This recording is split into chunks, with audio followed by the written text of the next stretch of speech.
आदाब। Straight line है। नौजवानों के लिए एक अच्छी खबर है। जम्मू कश्मीर की हुकूमत ने ये तय किया है कि फ़ास्ट ट्रैक रिक्रूटमेंट होगी और 10,000 जो पोस्ट हैं उनको फ़ास्ट ट्रैक बेसिस पर करने का इरादा बना लिया है। और इरादा यूँ बनाया है, उस इरादे में क्या कुछ रूल्स एंड रेगुलेशंस हैं, लेकिन जैसा आपने देखा होगा, मैंने पहले ही ये बात कर दी कि फास्ट ट्रैक रिक्रूटमेंट तो है, लेकिन डोमिसाइल सर्टिफिकेट्स कहाँ पर हैं। वो मैंने इसलिए पूछा क्योंकि अब फास्ट ट्रैक रिक्रूटमेंट अगर होनी है, पहले नोटिफिकेशन इशू होगा, नोटिफिकेशन इशू होने के बाद रिटन टेस्ट होगा, रिटन टेस्ट होने के बाद सिलेक्शन। ये क्राइटेरिया फिक्स किया गया है, लेकिन इस क्राइटेरिया में थोड़ा सा आप यूं समझ लीजिए कि इस क्राइटेरिया में थोड़ा सा ट्वीकिंग की गई है, थोड़ा सा इस क्राइटेरिया को ट्वीक किया गया। वो कैसे किया गया है? इसमें basically Jammu Kashmir appointment of class 4 special recruitment rules 2020, ये तमाम तकर्रुरियाँ, ये तमाम अपॉइंटमेंट्स क्लास 4 के लिए होंगे। रूल्स बनाए गए हैं, इनका नाम है Jammu Kashmir appointment to class 4 special recruitment rules 2020। पहला सवाल तो यही कि इन नए कानूनों को बनाने की आखिरकार ज़रूरत क्या पड़ी? क्या आपको SRO 202 का एक्सपेरिमेंट नहीं मालूम? क्या इससे पहले जितने रिक्रूटमेंट के एक्सपेरिमेंट्स किए गए हैं वो एक्सपेरिमेंट्स कम हैं सबक लेने के लिए, कि जितने भी रिक्रूटमेंट के एक्सपेरिमेंट किए गए उसकी वजह से लोग, बच्चे कितने परेशान हैं? SRO 202 में जितने लोग, जिन मुलाजमीन को, जिन एम्प्लॉयज़ को लगाया गया है, अब मामले सेटल आउट नहीं हुए हैं, तो ये नए कानून बने हैं। लेकिन चूंकि कानून बन गए हैं, इसलिए आप तक कानून पहुंचाना बहुत ज़्यादा ज़रूरी है। क्राइटेरिया क्या हो गया? ये कहा गया कि एडमिनिस्ट्रेटिव काउंसिल की जो मीटिंग हुई, उसमें लेफ्टिनेंट गवर्नर गिरीश चंद्र मुर्मू की अध्यक्षता में एक मीटिंग हुई। उस मीटिंग में इन रूल्स को अप्रूव किया गया। ये जानकारी आज गवर्नमेंट के प्रवक्ता रोहित कंसल ने दी। उन्होंने कहा कि बहुत सिंपल प्रोसीजर होगा। क्लास 4 की वैकेंसी के लिए 10,000 पोस्टें एक्सीलरेटेड रिक्रूटमेंट की तमाम लेवल्स पर। ऊपर कहा जा रहा है क्लास 4, नीचे कहा जा रहा है doctors, vets, panchayat account assistant, class 4 employees. Doctors gazetted post के लिए अप्लाई करेंगे और डॉक्टर्स की रिक्रूटमेंट गेजेटेड रिक्रूटमेंट रूल्स के तहत होगी। बिल्कुल समझ में नहीं आ रहा कि Jammu Kashmir appointment to class 4 recruitment rules 2020 और उसके बाद नीचे कि 10,000 पोस्टों में डॉक्टर्स की पोस्टें भी हैं जिनको फास्ट ट्रैक बेसिस पर फिलअप किया जाएगा।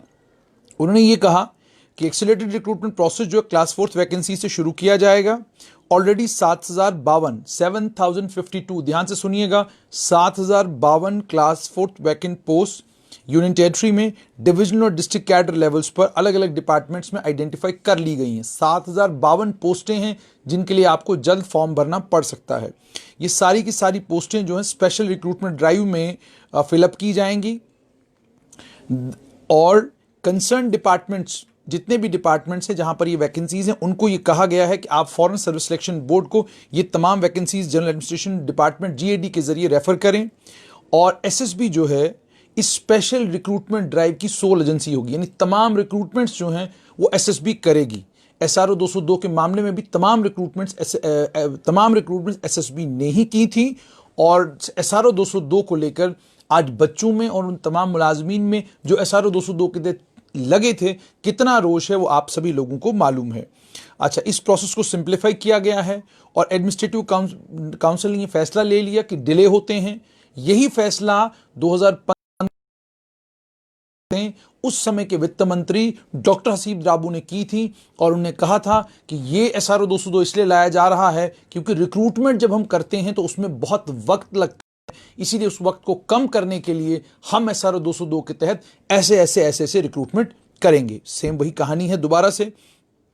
तमाम कंसर्न डिपार्टमेंट्स जो हैं, जो रेलेवेंट रिक्रूटमेंट रूल्स हैं, उनमें अमेंडमेंट्स और मॉडिफिकेशंस करेंगे और इसके लिए किसी सेपरेट अप्रूवल की ज़रूरत नहीं होगी। उसका मतलब ये, मिसाल के तौर पर लॉ डिपार्टमेंट को क्लास 4 के लिए अगर मुलाजमीन लगाने हैं, उनके जो रिक्रूटमेंट रूल्स हैं, उन रिक्रूटमेंट रूल्स में जो बदलाव ज़रूरी हैं वो बदलाव किए जाएंगे। उसके लिए अप्रूवल कहाँ से? एडमिनिस्ट्रेटिव काउंसिल से किसी अप्रूवल की कोई ज़रूरत नहीं होगी। अच्छा, उसके बाद प्रोसीजर क्या होगा, क्राइटेरिया क्या होगा Jammu Kashmir appointment to class 4 recruitment rules का? तो उन्होंने ये कहा कि पुराने रूल्स में बहुत सारी डेफिशिएंसीज थी। इसमें क्लास 4th वैकेंसीज को रेफर कैसे किया जाएगा, वैकेंसीज को बाद में क्लब कैसे किया जाएगा, वेटिंग लिस्टें कैसे तैयार होंगी, सिलेक्शन लिस्टें कैसे तैयार होंगी, ताकि तमाम जितनी भी पोस्टें एडवर्टाइज की गई हैं उनको 1 साल के अंदर अंदर फिलअप किया जाए। और अगर 1 साल में फिलअप नहीं होती तो 6 महीने के लिए और किया जा सकता है।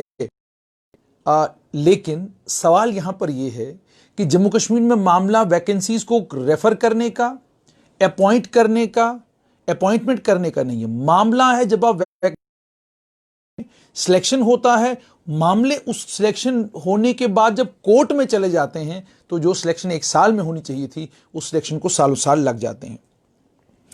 और सरकारी प्रवक्ता ने यह भी कहा कि रिटन टेस्ट में जो मार्क्स आएंगे, रिटन टेस्ट के मार्क्स 100 होंगे और यही सिलेक्शन का क्राइटेरिया होगा।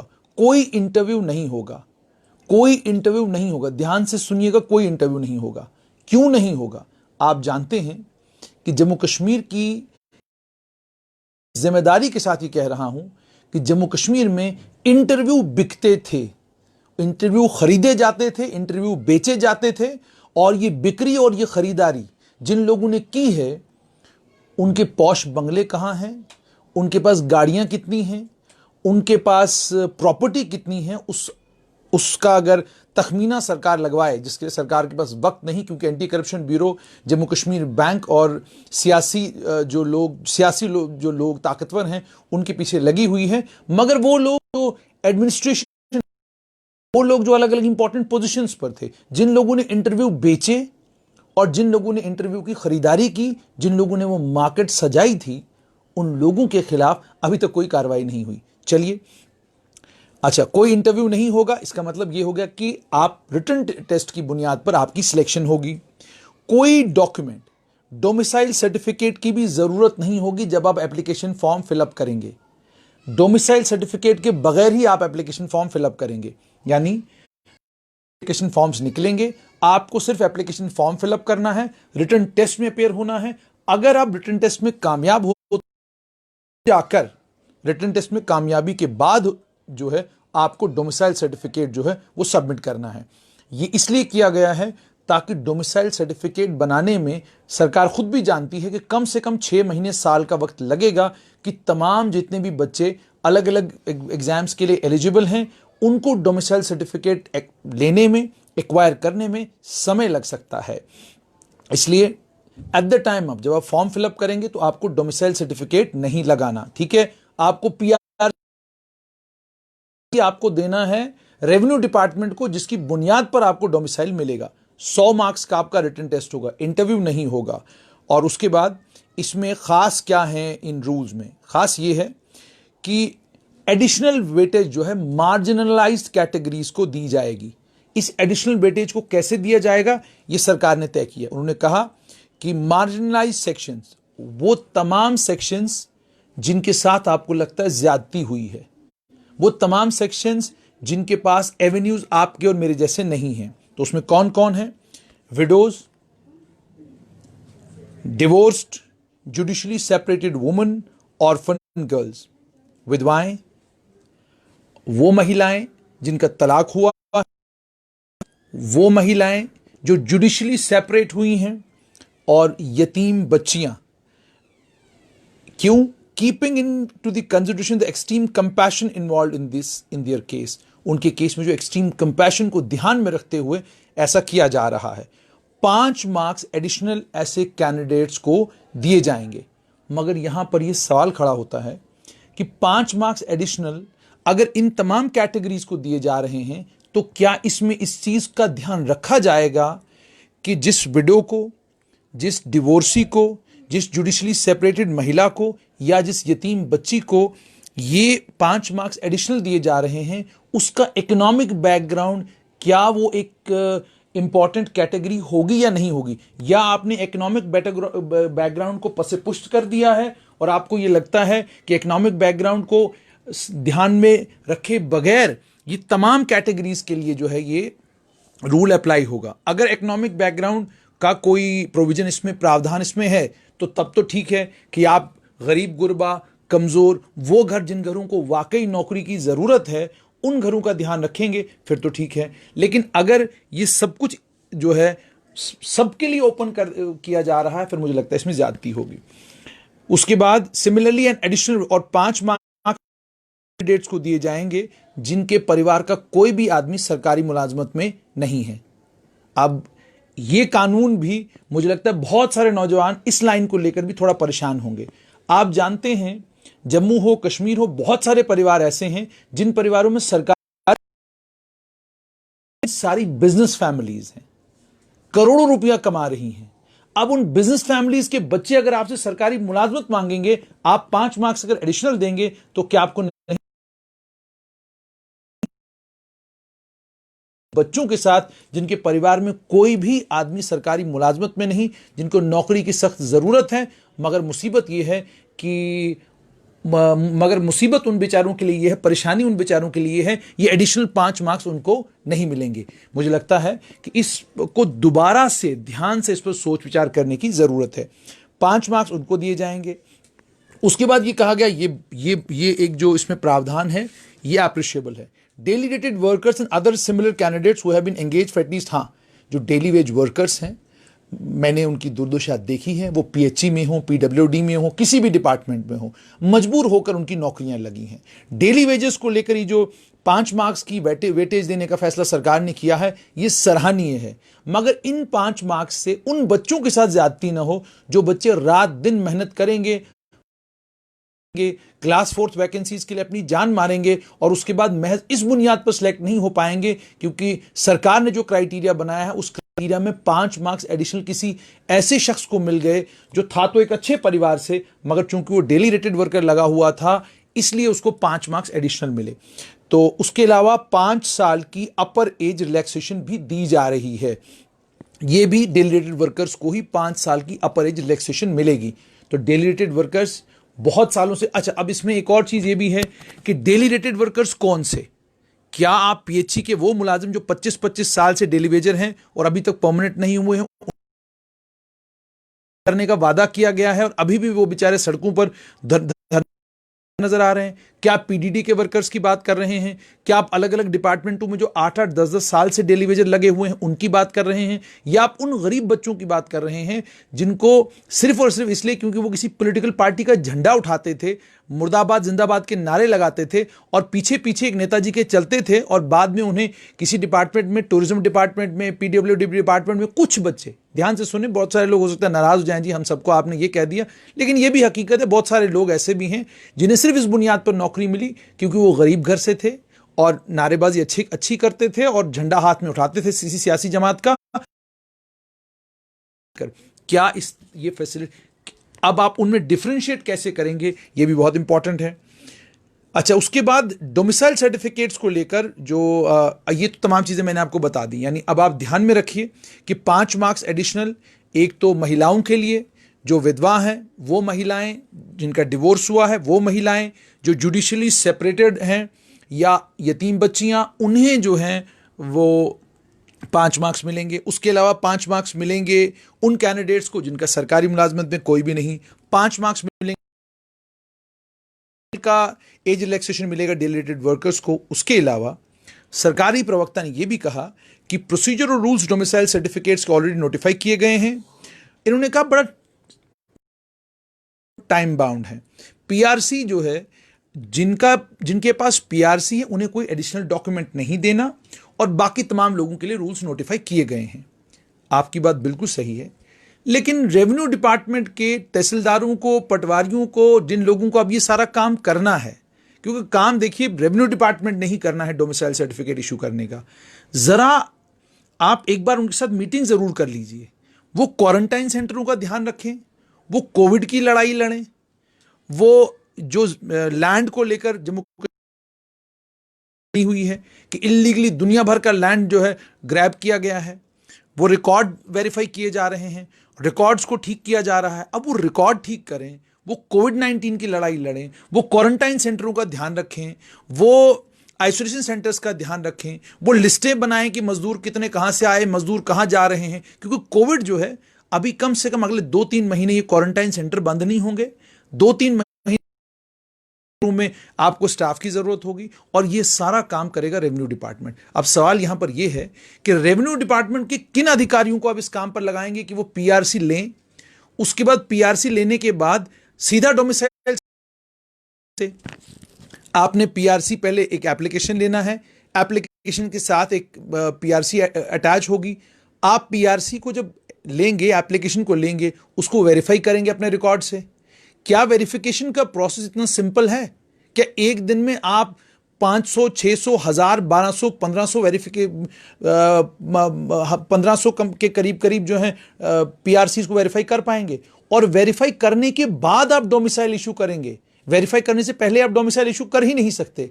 तो अगर तो आप ये इलेक्ट्रॉनिक मोड में करने जा रहे हैं, फिर तो मुझे उम्मीद नजर आती है कि आसान है आपके लिए, और इलेक्ट्रॉनिक मोड में आपको इलेक्ट्रॉनिकली एप्लीकेशन भी मिलेगी, इलेक्ट्रॉनिकली आपको पीआरसी भी मिलेगा, आप उसको अपने रिकॉर्ड से वेरीफाई करेंगे और इलेक्ट्रॉनिकली आप डोमिसाइल सर्टिफिकेट इशू करेंगे। लेकिन इलेक्ट्रॉनिकली भेजे गए डोमिसाइल सर्टिफिकेट का प्रिंट आउट निकलेगा। वो प्रिंट आउट क्या एसएसआरबी एक्सेप्ट करेगी? वो प्रिंट आउट क्या जेकेपीएससी एक्सेप्ट करेगा? और उस स्टेट में, जिस स्टेट में कमाल तो ये है कि लोग डिप्टी कमिश्नर का कर्फ्यू पास बना लेते हैं, वो घर में डिप्टी कमिश्नर का कर्फ्यू पास बन जाता है, स्टैंप और सील भी उसके ऊपर लग जाती है। और कई तो ये भी कर देते हैं, आपने पिछले दिनों देखा होगा, शालीन काबरा जो प्रिंसिपल सेक्रेटरी होम है, उनके नाम से कितनी बार 4G चला दिया गया, ऑर्डर इशू हो गए 4G के, उसके बाद दस्तखत भी हो गए, सब कुछ हो गए। तो फिर वो डिजिटली आप करेंगे कैसे? इस पर भी सोच विचार करने की जरूरत है। उसके बाद सर्टिफिकेट्स, बिल्कुल आपने सही कहा कि आपने ये कहा है कि 50,000 रुपए का जुर्माना होगा। देखिए, जुर्माना तो आपकी जगह, आपकी अपनी जगह बिल्कुल बात सही है कि आपने डरा के रख दिया कि 50,000 रुपये जुर्माना होगा अगर आपने 15 दिन में डोमिसाइल इशू नहीं किया। लेकिन सवाल ये है कि आपको 1,35,00,000 लोगों को डोमिसाइल इशू करना है। उसमें से 10 लाख लोग लद्दाख के निकाल, 1,25,00,000 को तो इशू करना ही करना है।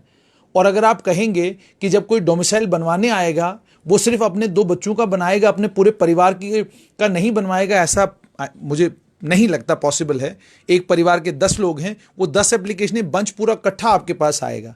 आपको उस बंच की 10 एप्लीकेशन करना है। और आपने इसमें यह भी नहीं बताया कि क्या आपने प्रायोरिटाइज किया है कि अगर एक परिवार की 10 एप्लीकेशंस आती हैं, उन एप्लीकेशंस में से जो एलिजिबल बच्चे हैं जो नौकरी पाना चाहते हैं वो कौन होंगे? और एज क्राइटेरिया अगर आपने 40 साल तक का कर दिया है तो आप हिसाब लगाइए कितनी बड़ी तादाद में लोग डोमिसाइल बनाने के लिए चले आएंगे। और मान लीजिए जिस वक्त आपने सिलेक्शन कर ली, कुछ लोगों का डोमिसाइल बन गया और कुछ का रह गया, उनका क्या करेंगे? मतलब there should be some way out. तो इसलिए जो आज फास्ट ट्रैक रिक्रूटमेंट की अनाउंसमेंट हुई है, ये अपने आप में बहुत अच्छी है। मैंने आपको तमाम कानून भी बता दिए, मैंने आपको कह दिया कि 100 मार्क्स हैं, मैंने आपको कह दिया कि इंटरव्यू नहीं होगा, महिलाओं के लिए अच्छा है, उसमें वेटेज दी जाएगी। पर क्या उसमें इकोनॉमी यानी इकोनॉमिक कंडीशन क्या है, वो एक क्राइटेरिया होगा या नहीं होगा, ये सवाल हम पूछते रहेंगे। दूसरा, ऑर्फन्स के, यतीमों के मामले में किन यतीमों की आप बात कर रहे हैं वो भी क्लियर होना चाहिए। उसमें बाज़ाब्ता आपका इनकम बार ज़रूर होना चाहिए। अगर इनकम बार नहीं होगा तो मुझे नहीं लगता कि इनकम बार के बगैर आप जस्टिफाई कर पाएंगे कि आप महज किसी एक परिवार के आदमी को इसलिए नौकरी दे रहे हैं कि उनके घर में कोई सरकारी मुलाजिम नहीं है। ये मुझे नहीं लगता आप जस्टिफाई कर पाएंगे। मतलब एक बिजनेस फैमिली है, परिवार की इनकम, वो इनकम टैक्स जो है करोड़ के करीब करीब भर रहे हैं, और आप कह रहे हैं जी एक को हम मुलाजमत आपके घर के आदमी को इसलिए दे देंगे क्योंकि आपके यहाँ कोई मुलाजिम नहीं है। तो इसलिए इनकम बार का होना बहुत ज़्यादा ज़रूरी है। और जैसा आपने कहा है कि इजाज़त दे दी है कि आप अपने रूल्स में लाइए, वो आप मुबारकबाद के मुस्तहिक हैं कि आपने लंबे फेयर में लोगों को, डिपार्टमेंटों को डाला नहीं कि आप पहले बनाइए, रूल्स हमारे पास आएंगे, फिर वेरीफाई होंगे, फिर काउंसिल अप्रूव करेगी। वो नहीं किया, वो अच्छा है। अब देखना ये है ये फास्ट ट्रैक रिक्रूटमेंट कब से शुरू होती है, और उम्मीद और तवक्का ये रखनी है कि जो कुछ खामियां हमने पॉइंट आउट करी हैं उनका रिड्रेसल सरकार जल्द से जल्द करेगी, ताकि जब बच्चे अपना फॉर्म भरें और इस इम्तिहान में पार्टिसिपेट करें उसके बाद उनको परेशानी ना आए। तो दीजिए इस लाइव ब्रॉडकास्ट से इजाज़त। बहुत बहुत शुक्रिया इसको देखने के लिए। आदाब।